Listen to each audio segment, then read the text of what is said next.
What is our gut instinct and how do we develop it?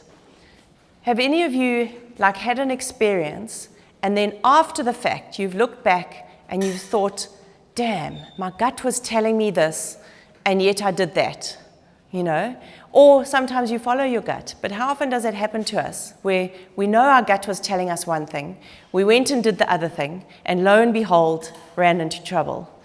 But often it's quite difficult to tell. Hey, you're trying to make a decision, whether to leave your job and start a new business, or you're trying to make a decision whether to stay in your marriage or leave it, or whether to marry this guy or not. And all of those things, there's so many pros and cons, you can get quite confused by it, and very often we then just make a call, And most of the reason for that is that people are not tuned into their bodies. They're only tuned into their heads. So they're trying to reason through their problems instead of feeling through their problems. So that's what we're going to talk about next. So we're going into the branches of the tree, into the emotions, going a little bit lower. What is the difference between an emotion and a feeling? I ask questions because I want you to think about it before I answer it, just so that you can realize that it's not clear, is it? Everybody has different ideas. We use those words interchangeably. We kind of understand from the context what the person is saying, so we don't question it. But it's quite interesting because an emotion, it's pretty much what Dawn said, but just in a different way. An emotion is the sensation inside your body of the emotion. So it's what's going on inside of you all the time. The way that your body speaks to you is through emotions. So have you ever had that experience where you get to the end of the day, it's been go, go, go the whole day, everything's done, you sit down on the couch and you go, oh my God, I'm exhausted. Okay, so you've probably been exhausted since lunchtime, but you only allowed yourself to feel the exhaustion in the evening. So the feelings are when you make the emotion conscious. So you're only going to make it conscious if it shouts very loud or if you are tuned in to what those emotions are telling you. So some of our emotions are loud and shouting at you, and some of them are barely a whisper. So as you develop your ability to read your body and what your body is saying to you and tuning into those emotions to ask, okay, I'm feeling kind of a little bit nervous about this. What could that be about? Unless you're willing to go there on a regular basis, you won't develop that ability to tune into your gut instinct. And when a big decision comes up, you wouldn't have developed the skill. So this is about developing the skill on a regular basis, just with little things, so that when the big decisions come, you're already good at tuning in and going, I've got an uneasy feeling about this, and then knowing how to decipher what the message is. Because emotions are valuable and bring us messages. So the other thing to know about this is that you're not going to be tuning in and listening to your body in fight and flight. Okay, in fight and flight, your brain is looking for threats and looking to attack, defend, or shut down. That's all it's interested in. So you have to slow down and quieten down and listen to hear your body, which is why most of us don't hear it nowadays, because we just go, go, go all the time. Another one of the reasons is that as children are taught not to feel, or as children we were taught not to feel. We were taught that big emotions are scary and not to go there. Don't mention an emotion. And how many of you were told when you were kids, put on your happy face, otherwise you're not coming with us? So these are things that adults are saying to children all the time without realizing what the effect that they're actually having. So if you think about how children are treated around emotions, and it's going to happen whether you are mindful or not, all right? Is that, like, say, little Johnny, 3 years old, is playing with his best mate, and they squabble over a train. Best mate gets the upper hand, gets the train. Little Johnny comes screaming through to mother, wah, trains, this isn't fair, whatever. And generally the mother will be like, little Johnny, go back, keep quiet and go back there. I'll bring you a cookie.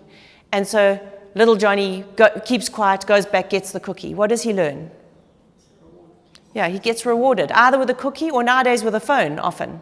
Somebody's squawking too loudly and you want to shut them up, you just give them a phone, instant silence. Beautiful. Okay, but what are you teaching them? You're teaching them to suppress their emotions. And then if little Johnny's having a really bad day and you've gone to a restaurant and he orders the bubblegum milkshake and it arrives and it's pink instead of the blue he was expecting, it's just too much. No amount of bribe's going to stop him. He's screaming blue murder. Then the next step that, maybe not in these days, but in our day, was that Dad would turn around and go, little Johnny, if you don't shut up, I'm going to clap you into the next cubicle. So that's punishment, right? So what is the message that kids are getting around emotions, is that either you get rewarded for keeping quiet and suppressing your emotions, or if they overwhelm you, you get punished if you let them overwhelm you too much. And think about our schools, how often we got punished or shut down whenever we got too overexcited, and you can understand. A teacher's got 30 kids in the class, she can't be attuning to everybody's emotions, so it has to happen. But think about the long-term effect it has on that child and their attitude towards emotions. And one of the big reasons why we have such a fear of emotions, really, is that you always have to remember that we were raised by parents who fought in a war, who were raised by parents who fought in a war, who were raised by parents who fought in a war, all the way back to cave person. This is kind of the first time in human history that we haven't lived in a constant survival state. And that's even under question living in a country like South Africa. And there's still parts of the world that aren't out of survival state. But this is the first time in history that humans have been given the opportunity to explore what more is there to us when we can be safe for most of our days. Because before now, we were not safe. We had to be hypervigilant, looking for threats all the time. Do you get that? So the other thing to realize from that, I always tell people that story because we're going to be going into your childhood. And often what happens is that when psychologists allow people to go and express their childhood, is the child's got all these sad stories about how badly they were treated, or they were sent to boarding school at this age, or this happened to them and that happened to them. And now they have somebody to blame. Something to blame. It was this teacher, it was this parent, and they start to develop grudges and resistance to the experiences that they had as children. What I want you to think about is that if you were raised by parents who fought in a war, you can imagine those guys and women coming back from, like, let's say, the Second World War. All of them were traumatized to within an inch of their lives, the whole lot of them, full-blown PTSD. There were not very many people who could come back from those experiences and be normal human beings ever again.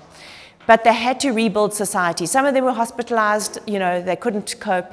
But the majority of them had to rebuild society. And they came back and they did it, unbelievably. But if anybody scratched beneath the surface, there was a very good likelihood that they would have a meltdown. And that meltdown would either land up with them turning to alcohol, being hospitalized, or beating the crap out of their family. So none of them was where they wanted to go. So everybody had to tiptoe around emotions because they were just barely holding things together in order to rebuild our societies. So children should be seen and not heard. Wives had to behave in a certain way to not incite their emotions. The workers at work all had to be very well behaved. Yes, sir, no, sir, 3 bags full, sir. Because if anybody, even the workers had been traumatized, so if anybody upset anybody else, there was a freaking meltdown. Out in society, everybody was like, how do you do? Yes, I'm fine. Yes, you're fine. Everybody's fine. Even in the churches, a lot of those pastors had gone to the front. They were also traumatized. So everybody was brought up in this very rigid and strict society. And you must remember that a lot of your parents were brought up in that society, even if they didn't fight in the war. So that means that they had to be the child that was seen and not heard. And so they brought up their children to be seen and not heard. Not because they needed to do that because their emotions were much more balanced, but because they just thought it was the right thing to do. So we now know that that's no longer true. We are safe. We can allow our children to express their emotions. And if you listened to Lyle Stone's talk on raising children, she had a very a very cool way of teaching you how to attune to children's emotions and help them to process an emotion. So that was one of the reasons why I asked you to listen to that, was so that you could start to develop that attitude towards emotions and processing them in other people, rather than what we currently have, which is very judgmental, very rigid, shut them down, stop them expressing them. Oh, look at that person, can't control themselves. Or getting really offended when somebody has a break, has a go at us. And to rather move towards compassion for those people, because now we know where it comes from. Your parents, if they were dysfunctional in any way, were dysfunctional because they grew up in a very dysfunctional society. Not even if they had beautiful parents, the rest of society would have influenced them to be hypervigilant and maybe quite shut down. So, the reason why they don't get that we need to go inside and explore ourselves and grow spiritually and all this kind of stuff is because that was just persona non grata. You couldn't go there because it was too dangerous in their worlds. So they just never question it. They just don't go there. But now, for some of us who are open enough, we can. We can start looking in. It's a safe, we are safe, and we can start to explore our inner landscape without a threat, without having a major meltdown or landing up in a mental hospital.